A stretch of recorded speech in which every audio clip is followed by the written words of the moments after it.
Ал Петропавлдағы бейнелеу өнер мұражайында біздің Афон деп аталатын көрме ашылды. Онда грек фотографы Костас Асимистің туындылары қойылған. Көрмеге келушілердің назарына автордың 120-дан астам фотосы ұсынылды. Қала тұрғындары грекиялық фотосуретшінің төл еңбектерін қазанның 30-на дейін тамашалай алады.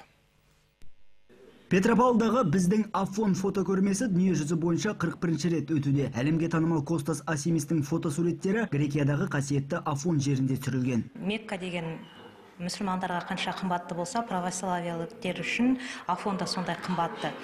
Ал ол жерге, жалпы жабық жерге, ол жерге кез келген адамды жібере бермейді. Ол жерге тек қана арнайы рұқсаты бар адамдар ғана кіре алады екен. Көпшілікке ол жерді көру мүмкіндік жоқ.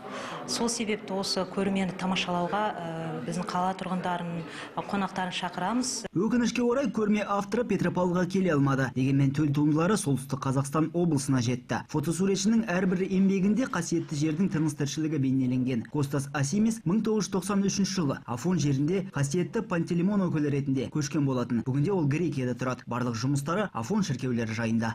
Мы привезли сюда 170 картин. Көрмеде 18-19 ғасырда түсірілген фотолар бар. Оларды автор жинап, үлкен жұмыс атқарды. Мұнда біз 170 фото әкелдік. Өкінішке орай олардың дені қойылмады. Афон жерінде тек діни адамдар тұрады. Бұл жерге бөгде азаматтарды кіргізбейді. Тек Костас Асимис рұқсат алып, өмір бойы Грекиядағы қасиетті мекенді түсіруге мүмкіндік алды. Көрмеде қойылған фотосуреттерде Афон табиғатын, онда өмір сүріп жатқан діни адамдардың портреттерін көруге болады. Бұл жолғы көрме Қазақстан Халқы Ассамблеясының 20 жылдығына орайластырылды. Выставка — это уникальный подарок. Көрмеге келген беттен ян қуатын алуға болады. Ер адамдардың суреттері сол жердің тынысын айқын көрсетеді. Қасиетті мекеннің шіркеулері көз сүйсіндіреді. Әзірге көрме Қазақстанның 6 қаласында өткен болатын. Петропавлдағы көрмеде қасиетті жердің фотосуреттерін облыс тұрғындары қазанның 30 күніне дейін тамашалай алады.